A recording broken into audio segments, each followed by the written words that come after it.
안녕하세요. 아이 둘 키우고 있는 워킹맘입니다. 30대 후반이고 3살 연상의 남편과 결혼한 지는 8년 차예요. 10년이 한 번 지나지도 않았는데 이 결혼 생활의 고비가 한둘이 아니었다고 하면 믿으시겠나요? 저 정말 당장이라도 이혼 서류에 도장을 찍고서 도망치고 싶었던 적이 한둘이 아니었답니다. 그 모든 부부 사이의 갈등의 중심에는 시어머니가 독불장군 마냥 떡하니 서 계셨고요. 저희 시어머니는 제가 지금껏 만나온 사람들 중에서 가장 다루기가 그리고 대하기가 힘든 사람입니다. 저도 회사 생활을 하고 학교 다닐 때에도 아르바이트를 정말 열심히 해오면서 다양한 직업군에서 별의별 사람들을 다 만나며 살아왔는데 이렇게 말이 안 통하고 고집이 지랄맞은 옆에내는 정말 처음이었어요. 거의 매일이 진상고개 한 해한테 시달린다는 생각이 들 정도였죠. 8년 전 결혼을 할 때 시어머니께서 이 지랄맞은 성격을 제게 적나라히 보인 적이 있었습니다. 예단을 적게 해온다는 이유로 잘 진행되어 가고 있던 결혼을 뒤집어 엎겠다고 난리를 피우신 적이 있으셨죠. 그때 사람 면전에다가 대고서 니네 부모님은 돈이 없으면 얘 결혼을 시키지 말던가 라고서 소리를 쳐대신 모습에 당장 36개 주랭랑을 쳐서라도 도망을 나왔어야 했는데요. 전 그저 내 부모님이 돈이 없어 이런 수치를 당한다는 어리석은 생각에 무조건 잘못을 했다고 빌었습니다. 더 예단을 챙겨오겠다고. 그런데 곧 죽어도 돈이 없어서 이 이상까지 준비를 하려면 다른 결혼 준비에 차질이 생긴다면서 엄청 매달렸었네요. 결혼도 안 했던 애비 며느리가 자존심을 팍팍 구기면서 그러고 있으니 우리 시어머니께 제가 얼마나 우습고 만만하게 보였겠어요. 하지만 전 그 당시에 결혼을 애정대로 실행하기 위해서는 그게 최선이라고 생각을 했습니다. 청첩장까지 다 뿌리고서 저희 부모님 허락까지 다 받아놓고 애물레단이 오고 가는 상황이었기 때문에 저 하나만 자존심이 상하면 된다고 여겼는데 이게 평생의 제 결혼을 괴롭힐 줄은 정말 예상도 못했네요. 시어머니는 그 걸핏하기만 하면 네가 그때 그러고 나한테 결혼시켜달라고 구걸을 할 때 확 내쫓았어야 하는 건데 라는 말을 입버릇처럼 꺼내놓으셨어요. 제가 돈 없다고 봐달라 사정을 하는 걸 국어를 한 것이라고 더 하찮게 표현을 하면서 저를 하대하셨죠. 그래도 제가 며느리이고 당신 아들의 와이프인데도 어머님께서는 늘상 저를 구걸하는 그 며느리 이상 혹은 이하로도 보질 않으셨어요. 용케도 지금까지 직장을 다니고 있는 게 너무 신기하다면서 회사에서도 잘릴 뻔한 걸 구걸하면서 다니고 있는 게 아니냐는 소리까지 하셨을 정도였습니다. 정말 지독하신 분이죠.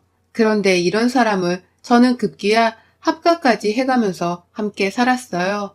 정확히는 결혼하고 2년 만에 시아버지가 지병으로 돌아가시는 바람에 어머님이 혼자가 되신 그 후부터였죠. 평소 만만하던 며느리한테 합가를 하자는 말 따위는 아주 식은 죽 먹기의 제안이었을 겁니다. 그리고 아니나 다를까 시어머니께서는 남편에겐 설득을 하고 저한테는 통보를 하면서 합가를 할 거라고 말을 전해오셨죠. 평소 제가 시어머니로부터 언어적으로나 물질적으로나 시집살이를 엄청나게 당하고 있다는 것을 잘 알고 있던 남편이 그건 좀 고려를 해봐야 할 것 같다면서 처음엔 거절 의사를 밝혔어요. 시어머니가 그 후 저한테 합가를 무조건 할 거니까 며칠 날 회사 가지 말고 집에 있으라며 통보를 하셨어요. 그리고는 전날까지 제가 회사에 월차를 냈는지 안 냈는지에 대해서 확인을 하시고는 다음날 바로 짐을 싸서는 저희 집으로 들이닥치셨죠. 시댁에서 쓰던 냉장고에 김치냉장고, 세탁기에 하다못해 4인 가구용 소파까지 트럭에 싸매고 쳐들어오신 바람에 저희 집 꼴은 순식간에 쓰레기 폐기장 비슷한 게 되어버렸어요. 32평짜리 집안이 순식간에 5평짜리 단칸방이 되어버린 모습이었고 저는 무려 3일이나 더 월차를 내고서는 그 짐들을 해결하느라 아주 똥줄이 빠졌었답니다. 죽어도 자신이 들고 온 가전제품을 버리지 못하겠다며 고집을 부리시는 바람에 결국 방 하나를 시어머니께 드리고서는 그 안에 어머님만의 스튜디오를 만들어드렸네요. 어머님만의 냉장고, 세탁기를 다 넣어드렸고 그 방 바로 앞에 4인용 소파를 보란듯이 놓아두고서는 마음대로 누리고 쓰시며 살라고 말씀을 드렸더니요. 한 일주일 정도 그렇게 살아보다가 집이 너무 좁은 것 같은데? 라고 하면서 중고나라에 팔라고 결국 말씀하시더라고요. 고집은 고집대로 세고 무식은 하늘을 찌르고 도통 생각이라는 것을 하지 않고서 화를 내지르시는 분이셨어요. 아래에서 죽어나는 건 오로지 며느리인 저 하나뿐이었죠.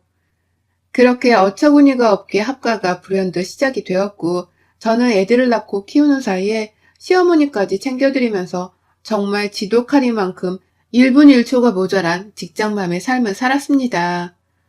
당연히 오래도록 연락해오고 지내던 친구들과는 진작에 연락이 끊겼고요. 오로지 가족들 챙기고 뒷바라지를 하느라고 온 신경이 그리로만 쏠려버렸어요. 친정에서도 가끔 보는 저를 매번 걱정하고 안쓰러워할 만큼 제 몰골은 갈수록 피폐해져 갔고요. 또래 사람들을 만나더라도 제가 10살은 더 먹은 것 같아 보이기도 했답니다. 그 정도로 외모 관리 또한 뒷전으로 여기고서는 당장에 오늘만 살고 죽는 여자였죠. 그런데 혼내는 시어머니보다 말리는 시누이가 더 밉다고 하잖아요. 제가 시어머니 복도 없는데 하다 시누이 복도 없더라고요. 처음 시어머니가 합가를 하셔서 저희 집에 왔을 때 시누이가 저희 집을 자주 찾아오지 않았었어요. 그 당시 시누이는 혼자 밖에 나가 자취를 하는 중이었고 당시 남편 되는 사람이랑 열렬히 사귀고 있었는데 연애에 아주 미쳐서는 자기 엄마가 새 집에 들어간 것도 제대로 확인 한 번 안 하고는 몇 달 동안 얼굴을 코빼기도 안 비쳤어요. 완전히 자기 엄마를 며느리인 저한테 맡기겠다는 심보인 것이 눈에 훤히 보였었죠.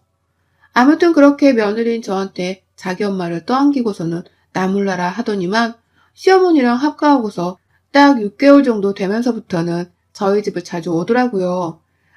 남자친구랑 완전히 결혼을 하기로 했다고 하면서 말입니다. 이제는 남친이 아니라 남편이 되는 사람이라서 연애에 그리 목을 맬 이유가 없다고 생각을 하는 건지 여유를 가지고서 저희 집을 왔는데요. 말 한마디 한마디가 얼마나 거슬리고 약이 오르던지요. 시어머니가 내 딸 왔는데 너 언제까지 같이 앉아있을 거야? 뭐라도 음식을 대령해 와야 할 거 아니야. 라고 하면서 저한테 콩쥐 부리듯이 시집살이를 시키면 시누이가 그러더라고요. 아이고, 우리 엄마가 다른 시어머니보다 낫네. 밥기니 제때 챙기게 하라고 조언해주는 어른이 있어서 넌 얼마나 좋겠어. 라고 말이죠. 이게 뭔 귀신 뒤통수 때리는 소리인지요. 저 부려먹는 시어머니를 말리기는커녕 조언해주는 좋은 어른이 있음에 감사하라고 하다니. 그 애미의 그 딸년이구나 싶더라고요. 하지만 문제는 이런 식의 시누이의 말들이 계속되었다는 겁니다. 시어머니 한 사람의 시집살이만으로 저는 정말 너무 힘든 적이 많았거든요. 회사 갔다가 집으로 오는 길이 육아전쟁을 하는 전쟁터인 것만 같기도 했는데 동시에 시어머니를 상대해야 하는 지옥불에 가는 것도 같았습니다. 여러모로 집에 가는 게 시어머니 하나 때문에 괴로웠어요. 남편도 저를 어떻게든 도와주고 챙겨주려고 배려를 많이 하는 모습이었지만 그러면 시어머니가 더 불같이 화를 내면서 저를 괴롭히거나 시집살이를 부려댄 바람에 오히려 남편이 나서주지 않는 것이 저에게 이득이었습니다. 뭐 하나라도 도와주겠다고 남편이 앞치마를 대신 매기라도 하며 그날 저희 집은 정말 시어머니의 불호령으로 인해 전쟁터를 방불케 하는 소음이 퍼져나갔어요. 남자가 앞치마를 매는 사이에 마누라란 년은 도대체 뭐하고 있는 거냐면서 저딴 년 하나 손에 물 묻히게 하는 게 그렇게 싫으면 차라리 내가 하겠다면서 자신이 두 팔 걷어서는 막 싱크대 안에 보란듯이 손을 담그는데 아휴 그 진상짓에 결국 남편이랑 제가 두 손 두 발을 들고서는 항복을 하고야 말곤 했죠. 제가 할게요. 제가 하려고 했어요. 라고 하면서 결국 최종적으로 설거지를 하는 사람은 다름 아닌 저였고요.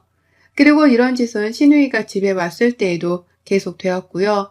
시누이는 한창 결혼 준비를 하고 있었는데 저한테 그러더라고요. 난 진짜 우리 엄마 같은 시어머니 만나면 너무 화끈해서 좋을 것 같아. 답답하게 구는 시어머니를 만나느니 그냥 이렇게 성격 화끈하고 시원시원한 사람 만나는 게 난 진짜 훨 좋아. 넌 우리 엄마 같은 시어머니 만나 복 받은 줄 알아. 라고 말이죠. 아무것도 아닌 일로 며느리한테 소리를 지르며 혼을 내는 걸 가지고서 화끈한 성격이 좋은 것이라고 말을 하더니 뭐 이딴 년이 다 있나 싶더라고요. 자기도 이제 곧 누군가의 며느리가 될 텐데 어째 내 마음을 이리 하나도 몰라주나 싶어 원망스러웠습니다. 애초에 기대했던 건 없었기 때문에 섭섭한 것은 없었고요. 아무튼 신우이는 이런 식으로 결혼 준비를 한다는 그 2년 반이 넘어가도록 쭉 이렇게 저를 괴롭혔어요. 결혼 준비에 무슨 차질이 생긴 건지 바로 식도 안 올리고 무려 해를 2번이나 넘어가면서 질질 끌더라고요. 그러는 와중에 제가 자신을 결혼 못하고 있는 불쌍한 여자로 보는 게 싫었는지 저는 아무 소리를 하지 않았음에도 불구하고 먼저 나서서는 좀 더 예쁜 결혼식을 하려고 돈 많이 들어간다 해서 대출 더 받으려고 돈 좀 모으고 하려고 라면서 결혼이 늦춰진 이유를 들먹였고요. 중간중간 제가 시어머니께 혼이라도 나면 별것 아닌 일인데도 크게 공감을 하면서 우리 엄마니까 이런 건 혼만 내지 다른 집 시어머니들이었으면 벌써 손찌검 했어. 넌 드라마도 안 봐? 김치도 던지고 하잖아. 우리 엄마니까 그런 일이 없는 거야. 너 진짜 감사하면서 살아야 해. 남편 잘 만났지. 시어머니도 잘 만났지. 라고도 했어요. 그때 제가 정말 진심으로 바랬었습니다. 어디 너는 진짜로 네 얼굴에 김치포대기 던지는 독종 중에 독종이 시어머니를 만나라고 빌었습니다. 어디 한번 제대로 시어머니한테 시집살이를 당해보고서 피가 쪽쪽 빨리는 결혼 생활을 해보라고 말입니다. 하지만 그 후 신우이가 결혼하고서 공식적인 유부녀가 된 후에도 신우이는 참 멀쩡하게 잘 살았습니다. 오히려 자신은 결혼하고서 다니던 직장까지도 그만두고 나서는 저희 집을 더욱 제 집처럼 드나들었어요. 저는 계속 회사에 출근을 해야 했기 때문에 아침에 전쟁같이 아이들을 어린이집에 보내놓고 나면 바로 회사를 갔거든요. 그러면 집에 시어머니밖에 없으니까 신우이는 더 편안하게 제 집 마냥 드나들었죠. 제 방 하나 들어와서 뒤지고 만지고 하는 건 너무나 오래전부터 당연스레 겪었던 일이었기 때문에 제가 뭐라 거들 말이 없고요. 문제는 신우이 입에서 나오는 그 말들이 너무 짜증이 난다는 거예요. 결혼 전이나 후나 자신은 시집살이를 당하지 않는다는 자랑질을 어찌나 하면서 저를 괴롭히던지요. 본인 눈에도 제가 자기 엄마한테 시집살이를 당한다는 것이 다 보였으면서 그걸 안다는 사람이 우리 시어머니는 그렇게 안 해. 어찌나 말을 곱상하게 하시는지 난 진짜 전생에 나라를 구한 것 같아.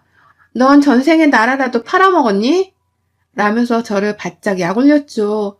이게 어찌 보면 시어머니를 매기는 소리였는지라 한편으로는 속이 시원하기도 했거든요. 하지만 시어머니 표정이 약간이라도 안 좋아지고 제 표정이 조금이라도 웃는 표정이 되면 형님은 뭐가 웃겨? 우리 엄마 정도면 시집살이도 아니고 양반이지. 너같이 시댁의 정성도 안 붙는 얘가 우리 엄마 같은 시어머니랑 같이 살면 영광인 줄 알아야 하는 거야. 너 같은 애가 언감생심 라면서 절 재차 나무랐어요. 그저 입 밖으로 나오는 말들은 저를 까내리고 비하하기 위함이었고요. 자기 시댁은 며느리 쉬라고 여행도 보내준다 하고 용돈도 준다고 하고 또 얼마 전에는 시어머니랑 단둘이 백화점 가서 가방도 샀다면서 웬 처음 보는 가방 하나를 제 앞에 보여주는데 와 진짜 그 자랑질에 제 숨이 턱 막힐 노릇이었어요. 가만히 있어도 괴로운 저 같은 사람한테 자랑질을 자꾸 하면서 제 속도 모른 채 시어머니 같은 시어머니를 만나서 좋겠다고 약을 올리니 제 속이 문드러지는 건 당연지사였죠. 그런데 진짜 사람 일은 모르는 거대요. 지난주 주말 똑같이 신우이가 제 앞에서 자기 시댁 자랑질을 했었고 저는 그날 시어머니께 화장실 바닥에 있는 머리카락 몇 가닥을 안 치웠던 이유로 정말 크게 혼이 났었어요.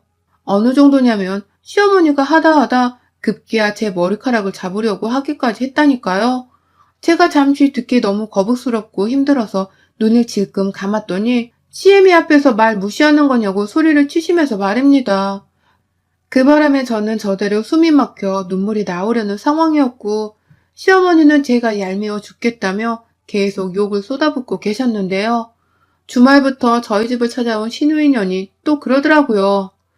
아휴, 그래도 안 때린 게 어디야? 다른 집 시모들이었음 벌써 몇 번을 손찌검을 하고도 남았을 일인데 라고 말합니다. 그 말에 제가 뚜껑이 열려서는 네? 그럼 형님 말씀은 제가 맞을 짓을 했다는 거예요?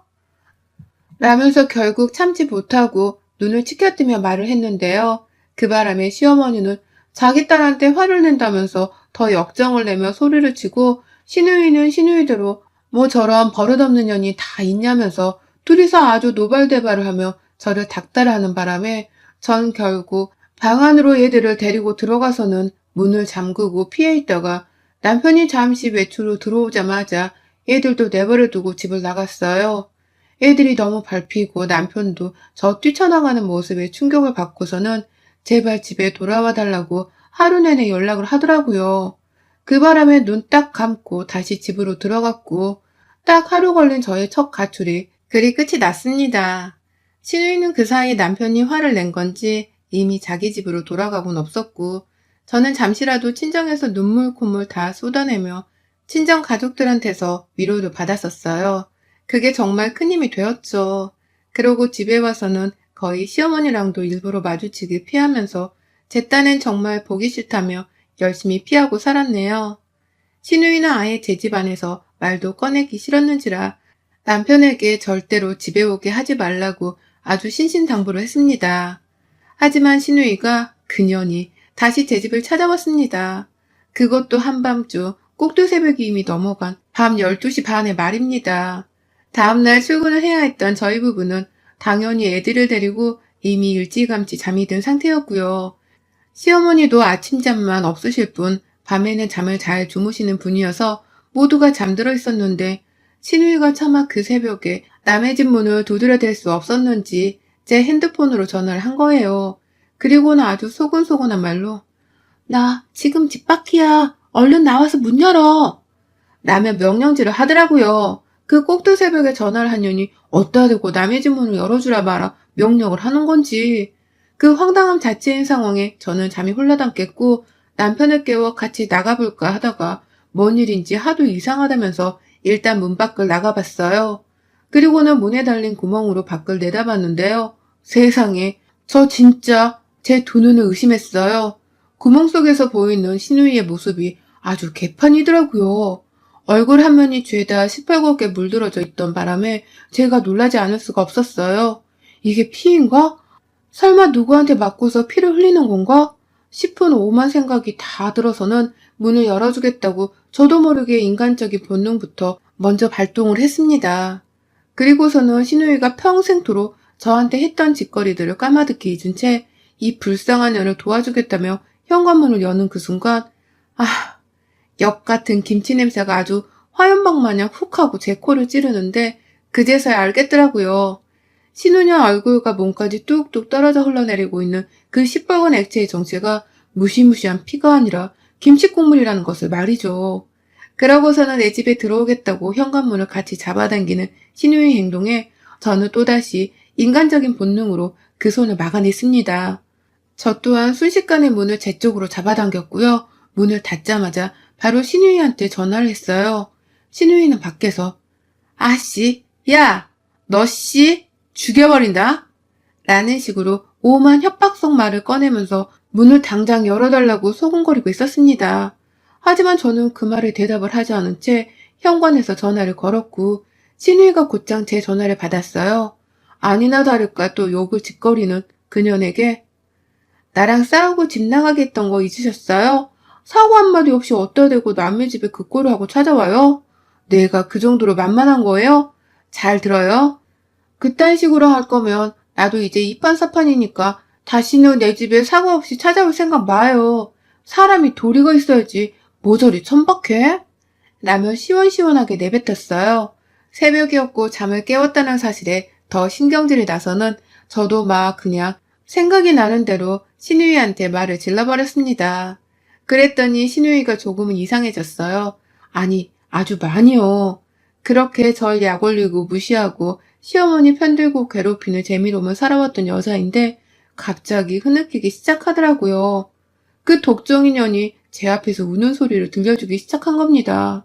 혼자 막 숨도 못 쉬면서 꺼이꺼이 목소리를 낮춰가며 울더니만 급기야 욕해서 미안해. 내가 잘못했어. 내가 지금 제정신이 아니라서 사과부터 먼저 하는 걸 깜빡했네. 나 좀 집에 들어가게 해줘. 나 좀 살려줘, 제발. 라면서 집에 들어가게 해달라고 무작정 애원을 했어요. 살려달라는 극단적인 말을 하면서 말입니다.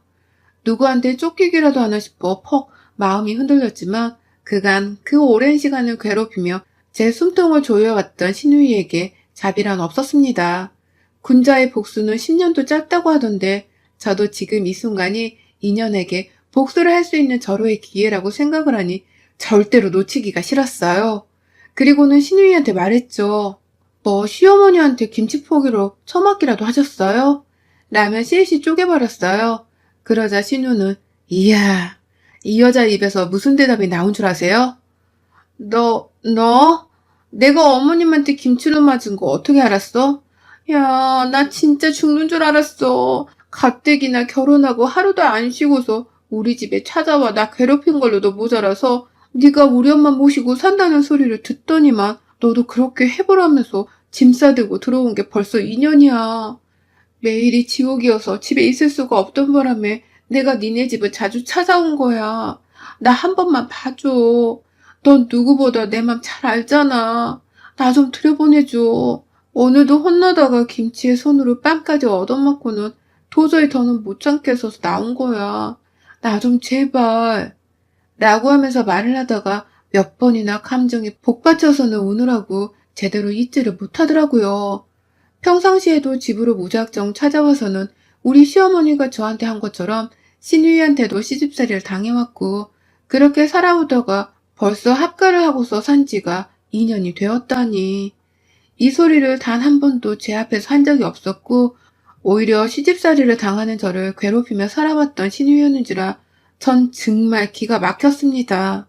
저도 모르게 참나 이야 이거 진짜 유물이네 라면서 이 기도 한차는 사실을 받아들이겠다며 생각에 잠겨있는 사이 신우이는 이대로 김치 국물을 씻지도 못하고 호텔에 갈 수도 없다고 하며 저한테 무조건 문을 좀 열어달라고 아주 사정을 하더라고요.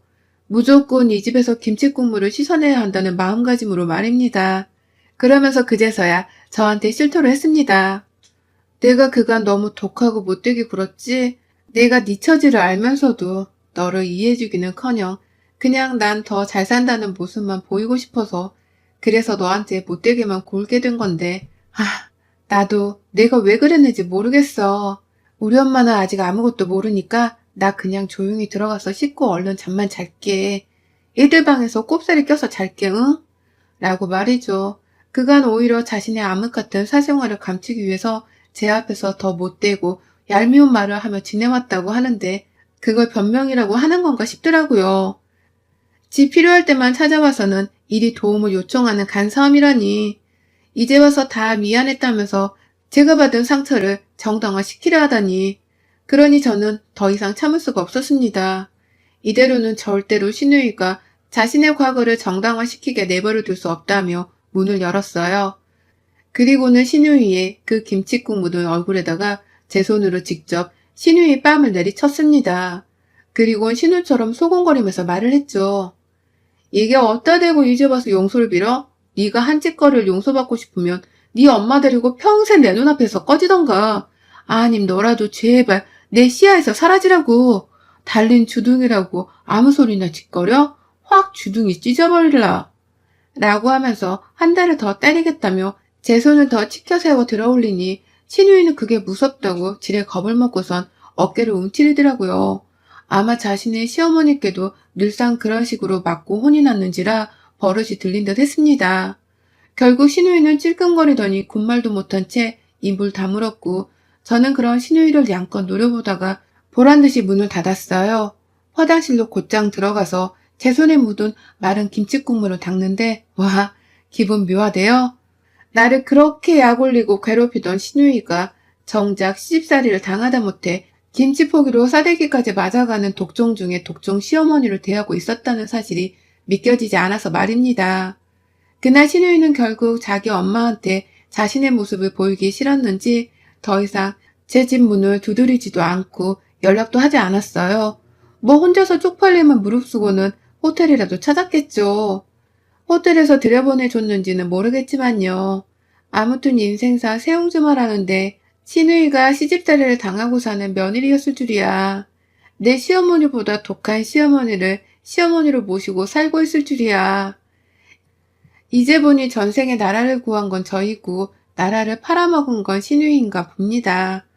역시 사람은 인생을 한 치 앞도 내다볼 수 없으니 현재의 주변 사람들을 잘 챙기며 살아야 하는 건가 보네요. 신우이 하나 덕분에 저는 공자도 부럽지 않은 깨달음을 얻었습니다.